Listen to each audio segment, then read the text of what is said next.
Hello everyone, welcome back to Pixel Village and I'm Radhakrishnan. In this episode, we're going to introduce you to another member, a new product from Godox. Godox has been teasing us with the images and some small previews here and there since the Photokina 2018.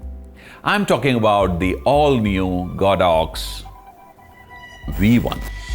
It's a camera-mounted flash with a round head. It's been in news for some wrong reasons too, but we won't go into all that because what we are interested is in telling you as to how important and how useful it is for you as a photographer. And this is the flash. Well, feels pretty nice, very reasonably well made. And anything that I talk about this won't be complete without comparing it with another flash. Well, as a matter of principle, we don't usually do comparisons and shootouts in Pixel Village, but this one is among the same family member. In fact, with its younger brother, the V860. V860 is actually a very capable product. Till now, like I said, was their top-of-the-line camera-mounted flash, comparing without which the V1 review won't be complete. I'll tell you why, and you'll also find out why it is important. Because both has its own place in your bag. Well, let's start from the back side. Okay, they look exactly same. And probably minor change in the way the on-off switch feels is the only perceivable difference that you can find at the back. And coming to the side, there is a small difference in the way the battery compartment is constructed, but the biggest difference, as you know, is in the front. The V1 has a round head and the 860 has a rectangular head. Both, of course, has Fresnel screens in front, but let's look at the differences or the similarities in detail.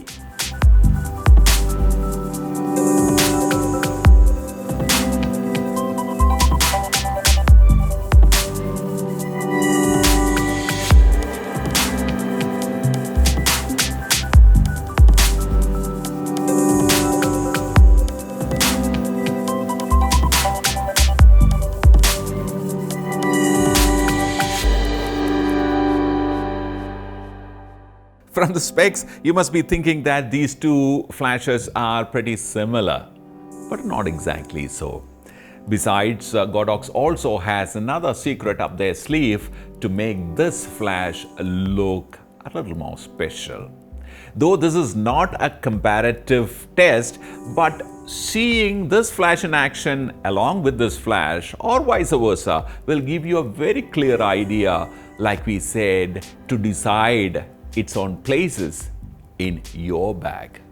The proof of the pudding, as they say, is in eating. Let's get into a shoot and you decide for yourself which is the flash that you wish to buy or which is more suitable for you.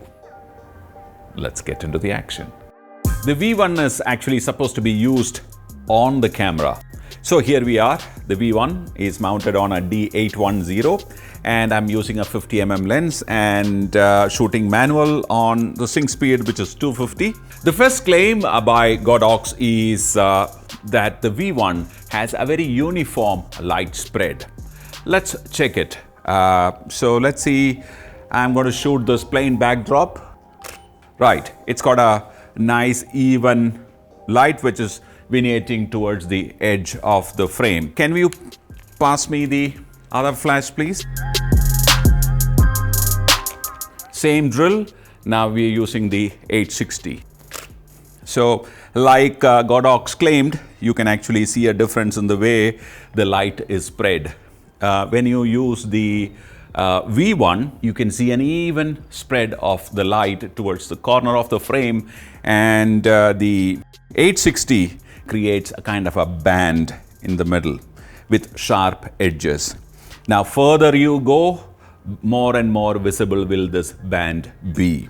Now that we have established that, let me get our models into our frame and try and do some shots with them. So we have today Aishwarya and Mahesh here. Aishwarya is very familiar in Pixel Village. Yeah. Hi Aishwarya, welcome back. Yes. And here we have Mahesh. He's an amazing guy. You must know more about him. Check his Insta page. Okay, so that's where he is. Please check out there. You already know where to, look for Aishwarya. All right, so we're going to get into our shoot now. Couple of, setups, and let's see how the flash behaves. So I want to go back to the V1 and try and do some shots with them. And let me give you an idea of what we're trying to do. Here we have Aishwarya and Mahesh in this, against this backdrop. We have a little bit of ambient light coming in. We have this working light, which is also lighting up the situation. Technically, the kind of light or lighting conditions that you would encounter, let's say, in a hotel room or a lobby, is that, you will be working with a lot of ambient lights, practical lights, etc. And then you're going to work with your flash, to get a certain look and feel that you have in your head. First, I'm going to try with the V1. So can you pass the V1 to me? And I'm shooting on iTTL, which is what the Nikon calls its TTL mode. So let's get into this shoot. Okay, come together, and very nice. Just rest your hands on us, just like that. Do a slightly wide-ish shot with us. Okay, now let me try this with the V860. Aditya? And in just exactly the way we worked with the V1, let me just tilt the flash up a little bit so that it falls more on their face, but the drop-off is a little more drastic. It's not even. Okay, let me also try and change the zoom to, let's say, so I'm a little more zoom in. Let's say I'm going to go and zoom into 105 and see what happens. So you can actually see a kind of a horizontal banding on the image, which wasn't there in the other image. So definitely what Godox has promised is definitely working in here. Another interesting way in which most photographers use an on-camera flash is to take it off the camera and use it as an off-camera flash. So X-Pro, V1 and TTL. And let me check. There is no exposure compensation, just shooting the way the camera is reading the light.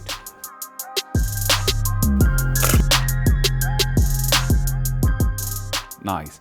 Now, I'd like to see the same thing with the V860II. And so what I've just figured is that when the flash is off the camera, both the V860 and the V1 is behaving very similarly. Okay, now that's when Godox comes and tells you that, look, I have one more trick, which is in form of an accessory. If you include that, you can actually make better use, make the V1 a really versatile flash. So let's take a look at that particular accessory. Okay, so yes, dang, a set of accessories called the AKR1, specially designed for Godox V1. Now, these set of accessories, along with the V1, actually converts that flash into a lot of other things. Okay, this is very different from the other accessories that Godox has been providing so far, because this is magnetic. It kind of clicks on to the front side of the V1 and transform it for various kind of usages.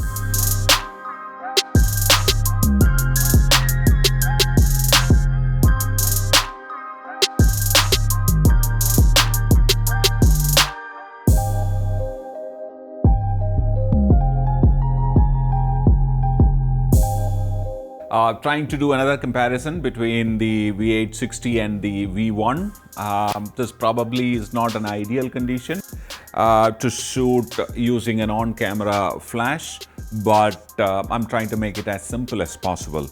I have the V860 mounted. I'm trying to take this shot.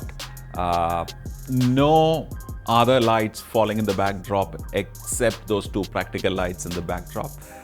It's going to be a very straightforward shot, okay? There is nothing exciting about it, but you will be able to understand how these two flashes behave in these kind of conditions, how the light is going to fall on your subject. Take a look at it.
So, which one did you like? The images shot with the V1 or the V860? I personally liked the V1 when the flash was mounted on the camera. I liked the way the light was falling off very evenly. Whereas the V860, as we saw, were creating some kind of a banding, which is okay for certain kind of work, but if you are really worried about the quality of your delivery, then V1 definitely has an edge over V860. But the moment you take the flash off the camera and start using it, from various different directions, well, both will start behaving almost in the same way, because you can't really figure out the way the light is falling off, because the light is falling from a different angle altogether. But V1 along with the AKR1 takes the game away from the V860 again. If you want the V860 to perform like the V1, then you have to add a mag mode original kit. Well, the disadvantage is the mag mode kit is very expensive. Probably it's very close to the cost of the V1 and the AKR1 put together. Very close. I'm not saying it is equal, but it's very close. Well, this is a V1 review. It was not supposed to be a comparison or a shootout, which we don't really entertain in Pixel Village like we mentioned earlier. But it was very important that we do it here, because I am certain that you would come around and ask me the same question at the end of the video. A V860 or V1? And I'll see myself sitting answering all your questions, So to avoid that, we made this small comparison. So V1 is definitely for those photographers, those prime shooter, the second shooter who loves to take those images and deliver that quality every time. Any small qualitative difference, that is perceivable qualitative difference that you can deliver, is definitely going to be in your advantage. Well, that doesn't mean that V860 is an inferior product. It has its own space. If you are shooting a lot of family groups, if you're using this as a fill flash, if you are doing functions, where these kind of aesthetics are not really very important, then of course V860 is the one you should go with. I suppose we made our point very clear. Now, the most important one, the giveaway. Thanks to our friends in Godox, we now have a V1 to give away to our subscribers. There's a small ritual to follow though. You need to visit the GodoxIndiaOffical and Pixel Viilage Insta page. Follow it and go to the V1 giveaway announcement post and comment under it. You can comment about the V1, whether you liked it, don't like it, what you would like to see about it, anything that you feel like. Comment under that particular post, and the best post selected between these two posts will win one Godox V1. There are some terms and conditions. Other than this, look for it in the description column. And of course, you are aware of our brand new venture, an online photography education platform. It is simple: www.pixelvillage.com. Log in and see the kind of classes that are available for a small, affordable fee. Go through it, watch the trailers, subscribe, and watch whatever you feel like, whenever you feel like. Bye for now.